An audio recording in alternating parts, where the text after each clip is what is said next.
Bom dia, seja muito bem-vinda a mais uma leitura desse livro aqui, A Dieta da Mente, Dr. David Perlmutter.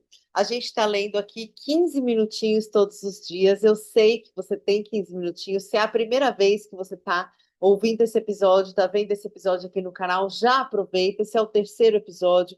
Acabamos de começar, já engata de você colocar ali na sua programação para todos os dias você ouvir 15 minutinhos por dia. Essas leituras são muito ricas e vão mudar completamente a sua vida, como tem mudado a minha e de todas as mulheres que fazem parte já do Saudabilize. Se você gosta do meu trabalho e quer se aprofundar um pouco mais na alimentação saudável, eu acabei de lançar um curso que se chama Destrave. Destrave a sua cozinha vegetal. Um curso incrível, com tudo que eu gostaria de ter recebido quando me tornei vegetariana. Para você aprender realmente aonde estão as proteínas, quais são as bases, quais são os alimentos que você não deve deixar fora da sua alimentação. E de uma forma muito lógica, muito prática, você aprende como montar cardápios inteligentes, que é o que eu sempre trago aqui dentro do Saudabilidade. Certo, então vamos começar com a nossa leitura de hoje, nossos 15 minutinhos por dia. Na leitura de ontem, a gente finalizou com uma lista de doenças que ele dizia que ele está em condições de prometer que esse programa ajudará em todos os pontos a seguir, que são alergias e intolerâncias alimentares, ansiedade e estresse crônico, cefaleias e enxaquecas crônicas, condições e doenças inflamatórias, inclusive artrite, depressão, diabetes, diarreia ou prisão de ventre, epilepsia, fadiga crônica, hipertensão e dislipidemia, insônia, problemas autoimunes, problemas de foco e concentração, problemas de memória e comprometimento cognitivo leve e frequente, precursor do Alzheimer, problemas intestinais, inclusive doença celíaca, sensibilidade ao glúten, síndrome do cólon irritável, colite ulcerativa e doença de Crohn. Resfriados e infecções constantes, síndrome de Tourette, sobrepeso e obesidade, TDAH, transtornos de humor e muito mais. Então, ele traz. Mesmo que você não sofra de nenhuma das condições apresentadas, esse livro pode ajudá-lo a preservar seu bem-estar e a sua acuidade mental. Vale tanto para os idosos quanto para os jovens, inclusive mulheres que planejam ficar ou estão grávidas. Novos estudos mostram que os recém-nascidos de mulheres intolerantes ao glúten têm mais risco de desenvolver esquizofrenia e outros transtornos psiquiátricos. É uma descoberta importante e assustadora da qual toda mulher grávida precisa tomar conhecimento. Testemunhei reviravoltas espantosas na saúde das pessoas, como o caso de um homem de 23 anos sofrendo de tremores incapacitantes que desapareceram depois de pequenas e fáceis alterações na dieta, além de incontáveis casos de pacientes com epilepsia, cujas crises acabaram no dia em que trocaram os grãos por mais gordura e proteína. Ou a mulher na casa dos 30 anos que vivenciou uma transformação extraordinária em sua saúde depois de passar por uma série de problemas médicos. Antes de se consultar comigo, não apenas ela sofria de enxaquecas arrasadoras, depressão e uma entristecedora infertilidade, mas também possuía uma doença rara chamada distonia, que levava seus músculos a se contorcerem em posições estranhas, deixando-a quase entrevada. Graças a alguns retoques simples na dieta, ela fez com que seu corpo e seu cérebro se recuperassem, desenvolvendo uma saúde e uma gestação perfeitas. São histórias que falam por si mesmas e apenas exemplos de milhões de outras histórias de gente que vive desnecessariamente com problemas de saúde que atrapalham as suas vidas. Recebo vários pacientes que tentam de tudo e passaram por todo tipo de exame ou tomografia existente na esperança de encontrar uma cura para a sua condição. Com algumas receitas simples que não exigem remédio, cirurgia nem psicoterapia, a maioria esmagadora de meus pacientes se curou e encontrou o caminho de volta para a saúde perfeita. Todas as receitas estão nas próximas páginas. Um comentário rápido sobre a organização desse livro. Dividi o material em três partes, começando com um questionário abrangente, criado para demonstrar como seus hábitos diários podem afetar o funcionamento e a vida do seu cérebro no longo prazo.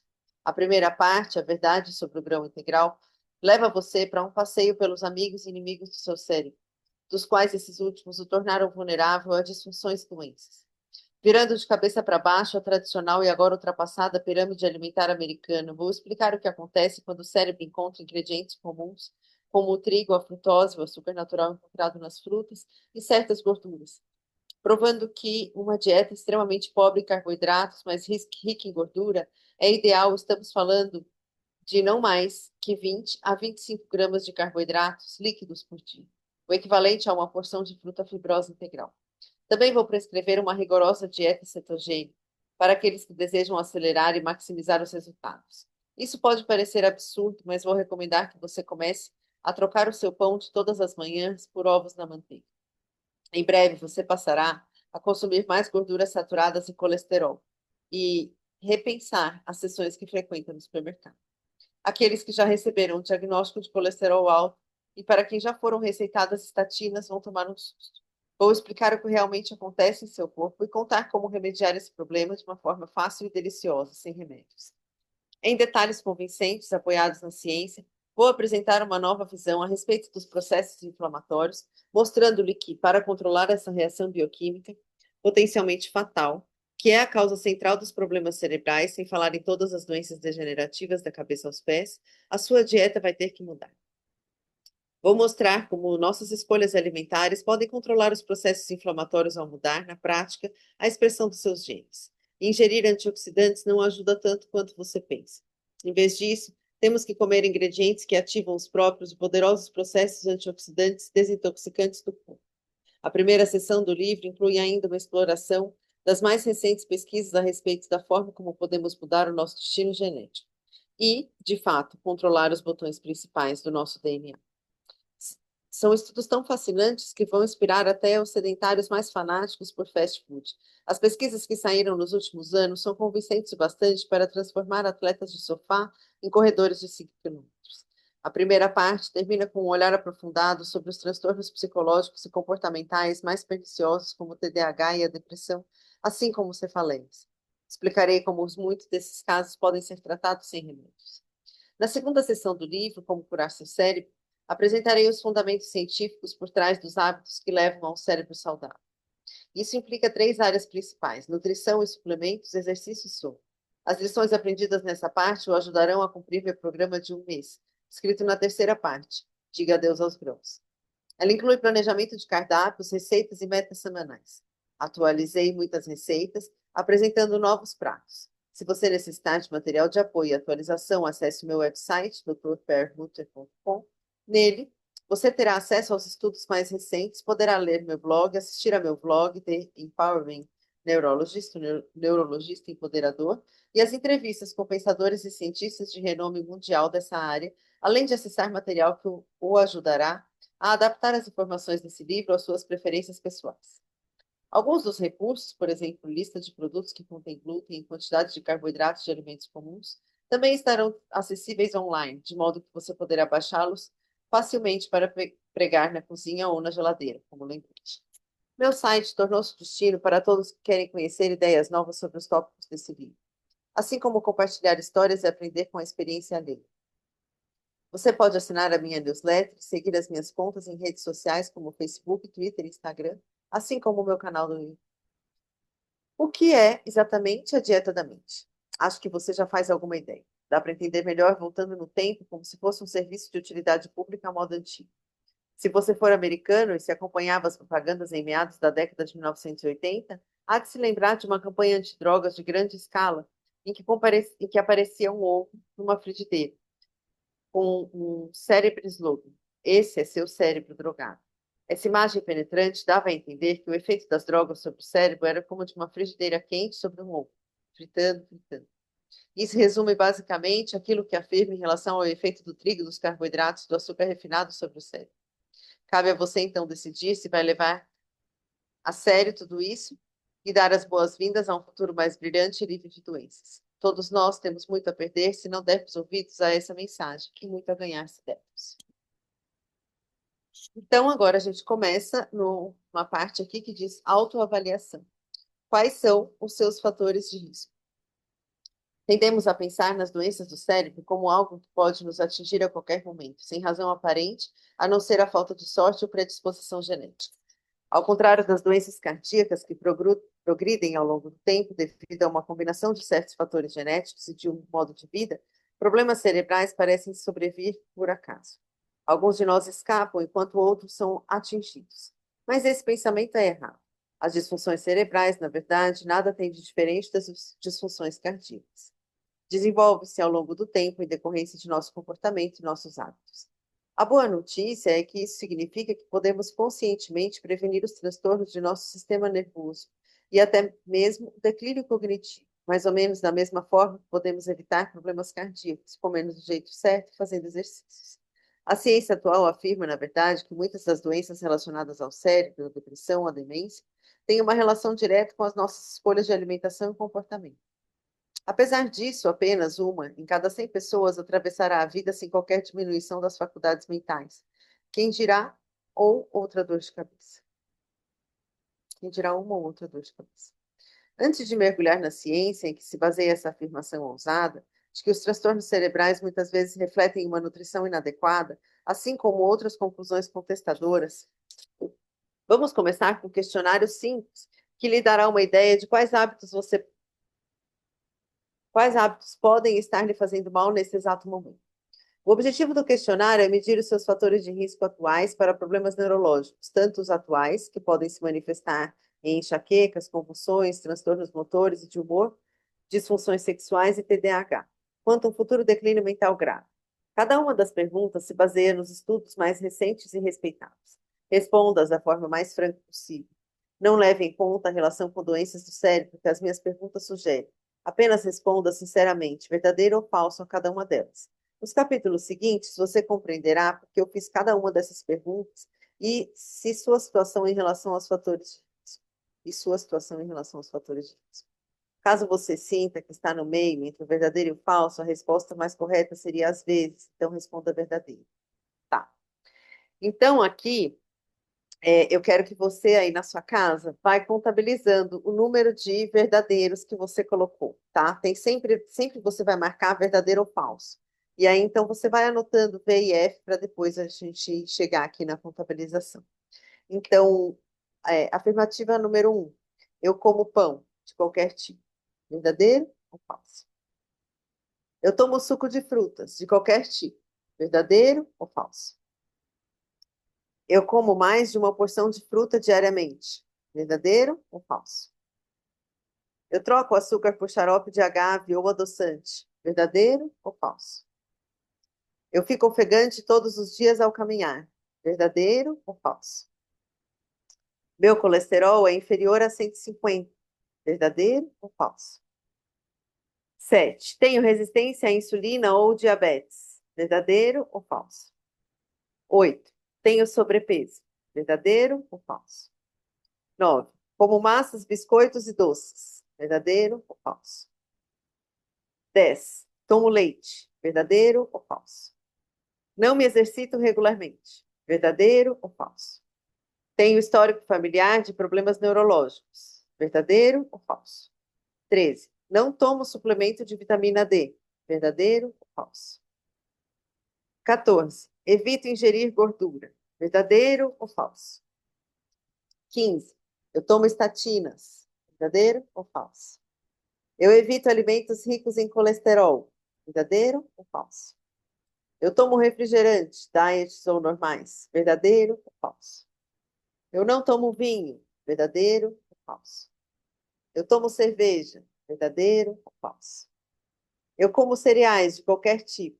Verdadeiro ou falso? Resultado. A nota perfeita deste teste seria um redondo zero de alternativas verdadeiras. Se você respondeu verdadeiro a uma única pergunta, seu cérebro, todo o seu sistema nervoso corre mais risco de desenvolver doenças e transtornos do que se você tivesse marcado falso. E quanto mais verdadeiros você tiver somado, maior o seu risco. Se você marcou mais de 10, está na zona de risco para sérios problemas neurológicos, que podem ser prevenidos, mas, caso sejam diagnosticados, podem não ter. Testando, testando, 2, 3. Que risco eu corro? Muitas pessoas me fazem essa pergunta todos os dias. A boa notícia é que hoje eu tenho condições de estabelecer perfis médicos individualizados e determinar o risco de cada pessoa desenvolver certas doenças, do Alzheimer à obesidade. Hoje, um fator de risco bem documentado para problemas cerebrais. E acompanhá-los ao longo do tempo para avaliar a evolução de cada um. Os testes de laboratório relacionados a seguir já estão disponíveis, são econômicos e, em geral, cobertos pela maioria dos planos de saúde. Revisei integralmente essa sessão de modo a refletir as minhas recomendações de testes atualizadas. Deixei de prescrever testes de sensibilidade ao glúten. É melhor supor se é sensível a ele e evitá-lo inteiramente. Essa é uma diferença importante entre a primeira edição e a nova. Em capítulos ulteriores, você saberá mais a respeito desses testes, bem como a respeito de ideias para melhorar os seus resultados, os seus números. O motivo para eu relacioná-los aqui, porém, é que muitos de vocês querem saber, desde já, que tipo de exame seu médico pode realizar para ajudá-lo a ter uma ideia realista de seus fatores de risco para doenças do cérebro. Não hesite em levar essa lista contigo em sua próxima consulta e pedir ao seu médico que solicite os seguintes exames laboratoriais. Glicemia em jejum. É uma ferramenta comumente usada no diagnóstico do diabetes e do pré-diabetes. É o exame que mede a taxa de açúcar, glicose no seu sangue depois de 8 horas sem comer. Um nível entre 70 e 100 miligramas por decilitro, gramas por dl, é considerado normal. Acima disso, seu corpo apresenta sinais de resistência à insulina e diabetes e um risco mais elevado de problemas cerebrais. O ideal é ter uma glicemia em jejum inferior a 95 miligramas por dl. Hemoglobina glicada, A1C. Ao contrário do exame de açúcar no sangue, esse teste revela uma taxa média de açúcar ao longo de um período de 90 dias, o que fornece uma indicação muito mais precisa do controle geral do açúcar no sangue. Como indica o dano às proteínas do cérebro provocado pelo açúcar, é um dos melhores preditores de atrofia muscular, encolhimento do cérebro. Um bom valor de hemoglobina glicada se situa entre 4,8% e 5,4%. Observe que pode demorar para que esse índice melhore. Por isso que, em geral, ele só é medido a cada 3 meses, 3 ou 4 meses. Mais adiante, veremos como a glicemia alta crônica hoje é um dos principais fatores de risco para declínio cognitivo, com ou sem diagnóstico de diabetes. Também veremos que a redução desse índice, caso o seu seja alto, não é, de modo algum, missão para uma droga farmacêutica, por mais que os grandes meios de comunicação queiram fazê-lo acreditar nisso. Dá para controlar a sua hemoglobina glicada com uma atitude simples, perder o excesso de peso. E dá para fazer isso e muito mais com o programa apresentado no final desse livro. Insulina de jejum. Muito antes de o nível de açúcar no sangue começar a se elevar, à medida que a pessoa se torna diabética, o nível de insulina de jejum começa a aumentar, indicando que o pâncreas está fazendo hora extra para lidar com o excesso de carboidratos na dieta. É um alerta precoce muito eficiente para se antecipar a curva do diabetes e tem enorme relevância na prevenção de problemas cerebrais. O valor desejável fica abaixo de 8 micro-IU por ml. O ideal é ficar abaixo de 3. Homocisteína. Níveis elevados desse aminoácido produzido pelo corpo estão associados a várias condições, incluindo aterosclerose, estreitamento e endurecimento das artérias, doenças cardíacas, derrames e demência. Pode-se reduzi-la facilmente, em geral com vitaminas B específicas.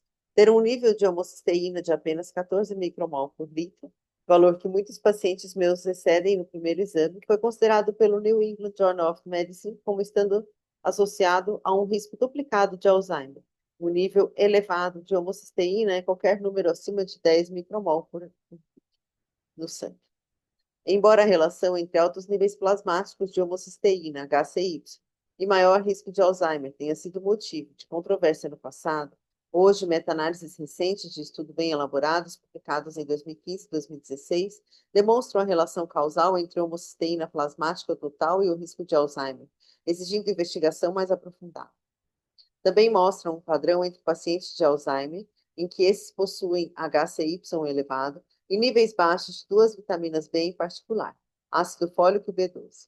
O estudo de 2015 afirmou que níveis altos de HCY e baixos de ácido fólico podem ser fatores de risco para o Alzheimer. Um estudo de 2017, feito na China, chegou aos mesmos resultados entre idosos chineses. Níveis baixos de folato, vitamina B12 e HCY elevado no sangue estavam associados a comprometimento cognitivo leve e Alzheimer, segundo correlação com Alzheimer mais forte. O folato é outra forma de vitamina B9, encontrada naturalmente nos alimentos. O ácido fólico, por sua vez, é uma forma de B9 usada em suplementos. Quase sempre é fácil aumentar os níveis de homocisteína. Veja no capítulo 7. O nível ideal para você deve ser entre 8 micromol por litro ou menos. Note que também se observou que níveis altos de homocisteína triplicam o índice de encurtamento dos telômeros. Telômeros são tampas nas extremidades dos cromossomos que protegem os seus genes, seu comprimento é um indicador biológico do ritmo do seu envelhecimento. Proteína C reativa, CRP, é um marcador de processos inflamatórios. O ideal é tê-la abaixo de 3 miligramas por dl. A CRP pode demorar vários meses para melhorar, mas já dá para ver as mudanças positivas com apenas um mês de programa. Vitamina D, opcional, é um hormônio crucial para o cérebro e não uma vitamina. Em 2014, foram publicadas novas recomendações da Força Tarefa de Serviços Preventivos dos Estados Unidos, desaconselhando exames de vitamina D, por considerar que saber o nível não ajuda, uma vez que os especialistas não chegam a um acordo em relação ao significado desse número. Embora não haja nada errado em pular esse teste, recomendo mesmo assim tomar um suplemento de vitamina D para assegurar que esteja ingerindo a quantidade adequada. É impossível ter uma overdose de vitamina D seguindo as minhas orientações, veja o capítulo 7. E ela é um componente-chave de muitas funções do organismo que afetam a saúde do cérebro. Você não pode ficar sem.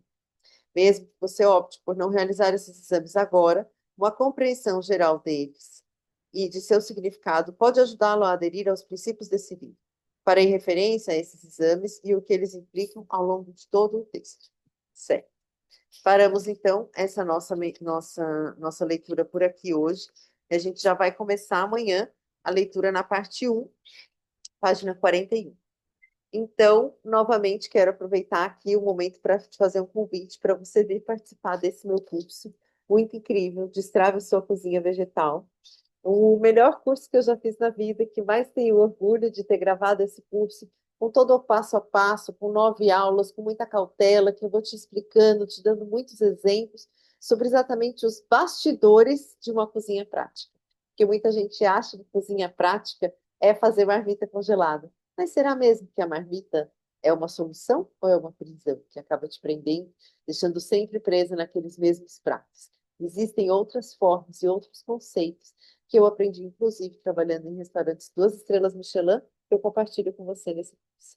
Aqui embaixo, na descrição do vídeo ou no primeiro comentário fixado. Beijo e até amanhã.